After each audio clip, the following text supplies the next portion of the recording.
After yet another demotion, it kind of feels like the Cincinnati Reds roster is getting worse in August.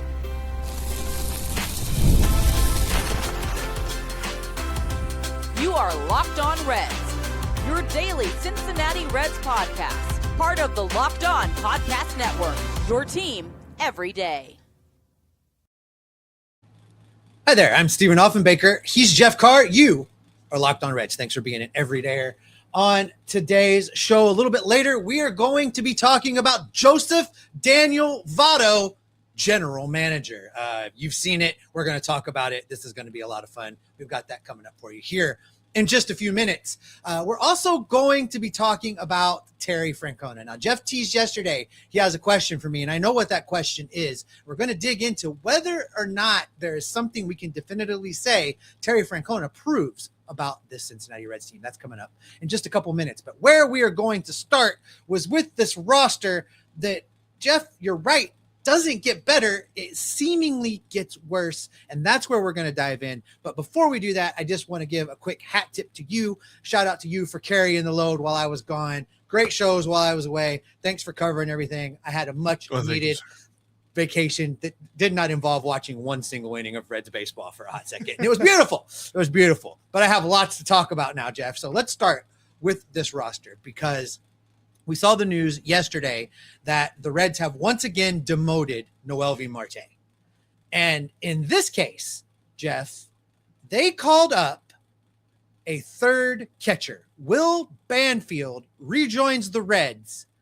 So you're telling me that Nick Krall and Brad Metter and Terry Francona all looked around the roster down at Louisville, and the best that they could come up with was Will Banfield, and that they are all so disillusioned with Noelvi Marte that Will Banfield is considered, in their opinion, to be an upgrade, an improvement, a better option for this Reds major league roster. Now, the only thing that can make this make any kind of sense at all is that there's an injury to Tyler Stevenson or Jose Trevino that we don't know about, but Ty Steve played last night and looked fine.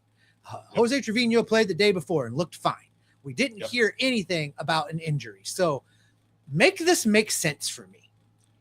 It doesn't make sense. And honestly, it brings up the question that I've kind of been beating around the bush, and I might have asked it a couple of different times throughout the trade deadline, but it does not feel like the Reds know how to evaluate their own talent. It does not feel like there's any development that happens once a player makes the major leagues. Like, they get up here and they either sink or swim. And if they start sinking, then they're just like, well, all right, let's go see if we got somebody else that's got some floaties on it we can throw in the deep end, and maybe they will not sink like this person just did, because the Reds have done this too many times this season. Feels like we saw Rhys Hines for 25 seconds and they decided he was done. We saw CES for 15 seconds and they decided he was done. We saw Will Benson for a solid 35 to 40 seconds this year. They decided he was done. We've seen TJ Friedl forever and he's still here. Like, if you were going to send somebody down, why not TJ Friedl? Like, I get it. Noelvi Marte. I'm not saying Noelvi Marte's been good, but he's not been as bad as TJ Friedl. And to this point, at least you can continue to figure out what you've got with Noelvi Marte. AAA is not going to prove anything with him. AAA doesn't prove anything for anybody anymore. I don't know why the Reds keep churning through the roster when we have said multiple different times, we're done with the talent that's coming up from Louisville, and making excuses as to why those guys need to be up here and not, Marte or guys like that be up here. It's weird to me. It makes no sense. Yeah, I texted this to Tim Daniel the other day, and that is regarding TJ Friedl, that it's going to be time to designate him for assignment, and it's going to be sad when it happens. Yep. TJ Friedl's usefulness as a major league addition to this roster has now passed. With Noelvi Marte, at least you have a little bit of an hope that he could figure it out a little bit and be some kind of a productive piece. You talk about CES, 6 home runs for Baltimore since he was called up. Now, I know, limited sample size, less than 90 at bats so far, but that's better than those other over guys. 500. Yeah. Better than those other guys that you just rattled off. I just can't for the life of me figure out how this front office looked around and decided that this Will Banfield move was the way to go. I did see, Jeff, maybe you didn't see, but I did see that the Colorado Rockies have designated Mikey Biceps, Michael Lorenzen, for assignment. Right field, anybody? Do we want to put Mikey Biceps out in right field? Maybe right field, yeah. Maybe right field. Definitely not on the mound. He has been bad on the mound this year. There's a reason that he's being DFA'd by the Colorado Rockies for that reason. But like you're not like out of bounds with that statement, though, because the Reds are looking for anything and everything they can figure out in this outfield right now. And like I talked a lot about Dane Myers on yesterday's show and why he should continue to get looks. Had another hit in a game in which the Reds got a hit. And he hit a right. He should never sit down the rest of the season as long as he's healthy. There's nobody else in this outfield that should be taking at bats away from him. The only argument I was going to have was, well, maybe Noelvi Marte, but you're not playing him in center field. But maybe you play Hector Rodriguez at the corner and Marte in center. But now you're not playing Marte at all in the major leagues. He's down in Louisville. So I feel like this just reeks of the Reds' inability to help a dude when he's going through a slump. Like, it feels like that's why we keep advocating for Elly De La Cruz to take a breather, and playing DH in game 2 of a doubleheader is not a breather. Oh, come on. He looks so rested today. What are you talking we advocate for him to take a breather while he's going through the slump. He had a month off, Jeff. How much more time do you want him to give him off? That's exactly what they would say. It's exactly. They'd be like, you got 19 games off. What more you want? What more you want? But that's the problem. Like, I feel like we know what the answers are with all of these guys. Well, Noelvi Marte was just chasing too much. Work with them. And there was another stat that I saw that the Reds went oppo, like they made contact with 14 oppo fly balls and line drives in Tuesday night's game. All of them were outs. Maybe they've got an organizational philosophy with their hitting that's not working and doing these hitters no favors, but also maybe they just don't have the talent either. And here's the thing, because that's going to spark a lot of comments in the comment section about firing Valleca, right? We see this every time. That doesn't. They've had seven hitting coaches in 14 years? Like every 2 years. If they let him go, they would be looking for their 7th hitting coach. Right. In a 14-year span. So basically these guys are getting 2 seasons. Somebody along the way is making bad hires. Maybe they need to see our friends at Indeed and get a better hire. Because I see what I did there? Like that. Yeah. That was a free plug for Indeed. But it's not the hitting coach. The hitting coach is not the problem here. I think you're hitting the nail on the head that the problem with this team right now, it starts with Nick Krall. It ends with Nick Krall. It is Nick Krall. That's the problem. He has built this organization from the ground up, set it on fire, burned it back to the ground, and now is stomping around in the ashes. Everything he has touched has ended up badly. And at some point, you just have to cut. And we're seeing it, right? While I've been gone, we're going to do a little potpourri in the next segment. There's a couple things regarding this and Nick Krall I want to talk about also, Jeff, because there's lots of little nuggets floating around out there right now. And all of these pieces, all of these things are starting to get cumulative, where you look at how the Reds have performed on the field. You look at how the front office has handled things. You look at how the narrative has changed. You look at the things Tito has said versus Tito has done. And you start to see a picture of a direction that this could be going, and it's not going to be pretty for anybody that's working in the front office right now. No, it shouldn't be. They should honestly be evaluating this team. And that's why I said the other day, I am worried that if they make some kind of run and still finish around 500, everybody will pat themselves on the back and move forward. So I don't root for the Reds to lose, but I don't want that to happen. I don't want them to pat themselves on the back as though they did something this year, because they've done nothing. The team has gotten worse. Quite frankly, there's going to be an episode in the very near future where we reevaluate the Luis Castillo trade that we thought was so good back in the day, and it ain't looking too good right now, especially when they keep sending Noelvi Marte down. But no, you did mention that there were some comments from our fearless leader, Terry Francona, and it brings up a question that I have about Terry Francona's effect on this roster that we will dissect coming up next. A big thank you to our friends at Amazon for this limited break. This back to school season, spend less on your kids with Amazon. We all know how crazy the back to school shopping experience can be. It starts with a few items on a list, then suddenly you're shopping for supplies, clothes, lunch gear, tech, and about 10 other things you didn't even see coming. It all adds up fast. When your kid spends days planning the perfect first day of school outfit because they want to make a great first impression, you end up putting up almost as much thought into the clothes and as much money into it as your own entire wardrobe. When the school says that your kid needs a calculator and headphones and a tablet for class and a computer and everything else, you just keep buying and buying and buying. And before you know it, your budget is completely shot. Since when did kids need this much tech? So remember, with Amazon, back to school prices are low. You can spend less on your kids at Amazon because every dollar that you don't spend on them is a dollar you haven't spent on them. Shop back to school at Amazon and spend less on your kids.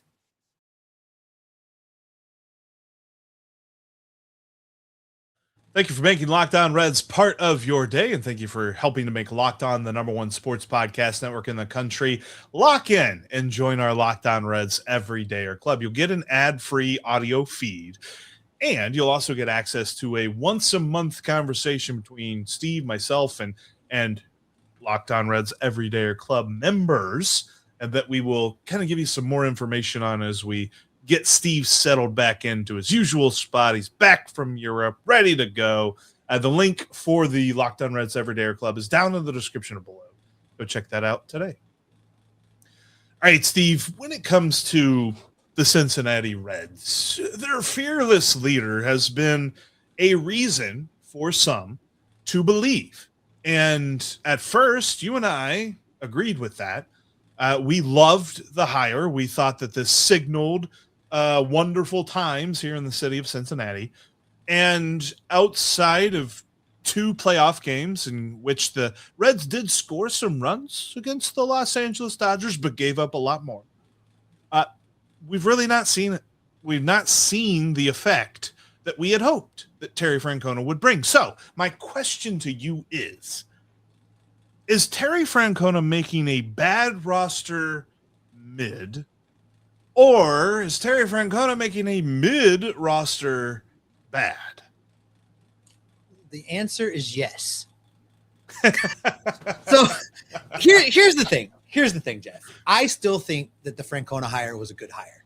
I think that the Reds went out and did something that we didn't expect them to do. I think they went out and got somebody we didn't think they could get.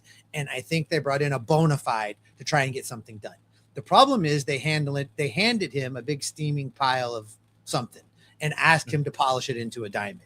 They gave him a roster that was significantly flawed. They gave him a roster that had notorious holes in it that the front office, specifically Nick Krall, has failed to address for years. I'm talking about the outfielders. I'm talking about the hitters. I'm talking about the power situation.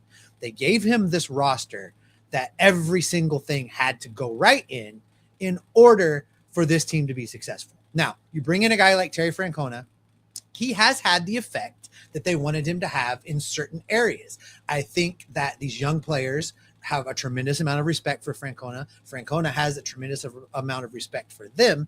But then this is where you turn the corner, right? You know, he was supposed to nurture these guys, bring them along, said all the right things. We're going to play the game the right way. We're going to make Ellie De La Cruz one of the best players in baseball. We're going to do all of these things. Francona said the right words. But when guys ran into problems, the roster was in such a state of disarray that you had to keep putting Matt McLean out there as the leadoff hitter. You had to keep playing guys out of position. You had to keep trying to see which outfielder you could turn into an outfielder today because you don't have enough outfielders. So I think when you try to evaluate this hire, when you try to evaluate the impact that Francona has had, he has not been able to have that impact of being good for 5 or 6 wins like we talked about when they brought him in. Right. And is that a Francona problem or is that a Krall problem? Is that a front office problem? I think it's more a front office problem, Jeff. I think that Francona had the know-how and the ability and the experience to get this team moving forward if he had just been given the tools. And it certainly didn't help him that the pitching guru has gone MIA and we're not hearing anything about that. We're, a starting rotation that was 10 players deep can barely put enough arms together now to keep me and you from having to pitch. Like, a lot of things have gone wrong with this roster. And, when we talked there in the first segment, it continues to devolve. So I don't know what you want Francona to do at this point, because they just sent Noelvi Marte down and gave him Will Banfield. What in the hell is Terry Francona supposed to do with Will Banfield? Nothing. Like, that guy's going to sit there and if somebody gets hurt at catcher, then he can help. And outside of that, I don't know what it is he is going to do, unless he is going to start playing Tyler Stevenson at DH and then catching either Trevino or Will Banfield. But whatever, like, it still feels like he has to rearrange deck chairs on the Titanic. And for me, I think the answer to this is this. The answer to this question is, there is no such thing as a manager who can transcend a bad roster. You can't. You cannot scheme in baseball, because the scheme is see ball, hit ball. And the scheme is catch ball, throw ball. And the scheme is throw ball in strike zone. And when those things don't happen, it does not matter. You cannot scheme around those deficiencies. And so there's no such thing as a manager who can transcend a bad roster. So I think the thing for us is that whenever Terry Francona was hired, we thought that meant they felt good about the roster and where it was. The problem is, I believe they did. And they just didn't know what it was they were looking for. And he came in and was like, oh, okay, well, you guys said one thing, and it's the opposite. So, yeah, that's been the thing for me this entire season. That's really proved that. I mean, because he's had other moments where I'm just like, dude, that ain't it. Like last night after the game, he comes out and he says in the post-game presser that even though we did a good job with the pitch count, we had nothing to show for it. Kind of frustrating. That was Terry Francona after the Reds lost to the Cardinals. Steve, the Reds were shut out. They struck out 9 times. They worked 1 walk and got 3 hits. What about the pitch count mattered at that point? Like, it's horrible. And this is the 6th game of 1 run or less for this team in the last 10. Yeah, they're just not producing offensively. You look at Francona, and a lot has happened while I was away. We saw Hunter Green go down through 2028 now. Again, we see a press conference from Terry Francona where he seemingly either didn't know or forgot that he knew that Nick Lodolo was on a pitch count for that particular game. And I think that this season has reached the point where people are starting to check out, and I'm talking about players and I'm talking about coaches and employees. I just wonder if there's been some breakdown in communication, and that information really didn't get to Francona. And when he went to Lodolo and said, you got more in you, Lodolo was like, no, I'm done. No, yeah, I'm done. That's 73 pitches. I'm done. Surprise. Tito didn't know. You look at those kind of things. Here's where the Francona effect may help this team a little bit, Jeff. You ask, is he going to make a bad team okay? If he can keep them engaged through the end of September, especially with what's coming in September, schedule-wise. If he can keep this team engaged all the way to the end, that is a Hall of Fame manager doing a job. And that's an impact that Francona can have, because I think they're dangerously close to checking out. I'm worried about some non-competitive games coming up. I mean, they have some crazy games, and even the games in San Francisco still feel like a slog because the Giants aren't very good, but it's going to be West Coast games. Like, the Reds are just horrible on the West Coast. And then you've got a stretch of games that are the Cubs, the Padres, the Dodgers, the Brewers, the Dodgers, the Brewers, and then you've got the Cubs again. And it's just like, what? Like, that's what this team is going to have to face? All of those teams care about where they are. And you can make the argument that even if you are a player of this team, it's going to be hard to care about where you are at the end of that stretch. And you're right. Like, if Terry Francona can keep them caring, that's a big thing. But, like, yeah, man, like, what you were Hunter Green hitting the IL again initially I was just like, great. He failed the one thing that I had for him to do the rest of the season. Turns out he ain't going to pitch all the next year either. Chase Burns, so glad we got him. I'm so glad that deal's done. And here's the thing, I alluded to this in the last segment, Jeff. There are rumblings out there. There is clamoring, and you're seeing, people associated with the team, people, retired guys like Marty Brennaman. People are starting to chirp a little bit that Nick Krall's future, I think, is not in doubt. I think the writing's on the wall. I think that's a better way to say it. I will be stunned. I hope so. If Nick Krall continues on with this team beyond this year. What I think is going to happen is when we come out of whatever the lockout looks like, whatever the work stoppage looks like, I think the Reds will start fresh with a new system and a new president of baseball operations. And to this conversation, probably a new manager. And I'm not saying they'll fire Tito, but I bet you Tito's like, that's going to be enough of all that. I'm heading back to Glendale. Yeah, heading back to Glendale. Yeah. Yeah, I think you're right. I have a hard time arguing that point because honestly, I want to see it from the front office perspective. They've got to reset. The status quo has not helped them year after year after year because they've kept the status quo and the whole peaks and valleys thing. Well, they got rid of everything. It ain't nothing now. It's just a plateau. But listen to this, Jeff. If Nick Krall is done, there is already an applicant for the job because your friend and mine, your hero and mine, number 19 himself, Joseph Daniel Votto, has said, give me the job.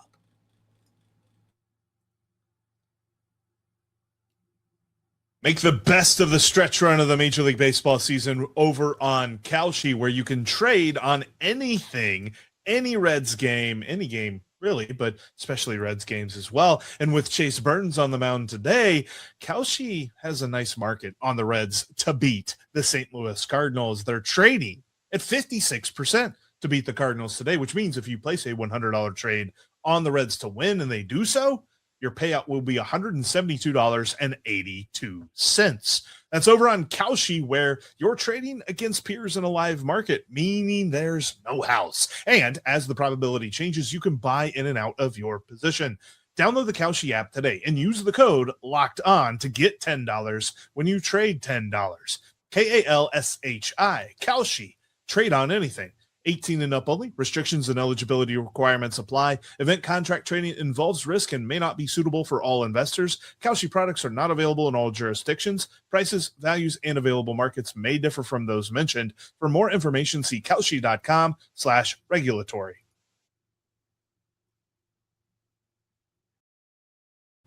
If you can't watch us here on YouTube, we are available on every single audio podcasting platform around pretty much. If you find one we're not on and you need us to be there, send Jeff a message. He can probably make that happen for you. That's also where the Everydayer Club lives. $5 a month, $50 a year, ad-free Locked On Reds. Link for that's down in the show description.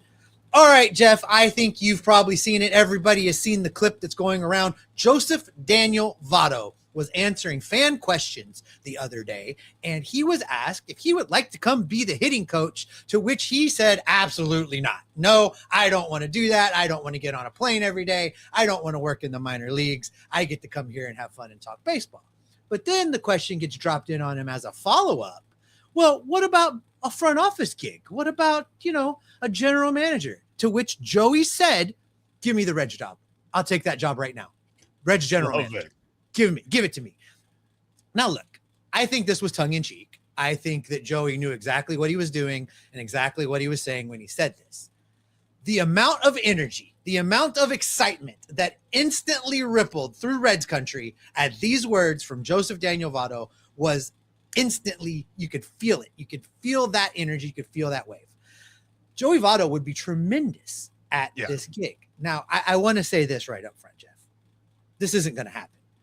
Joey Votto is not going to be the general manager of the Reds. For the same reasons that Barry Larkin's never going to manage this team, Joey Votto probably never works this front office.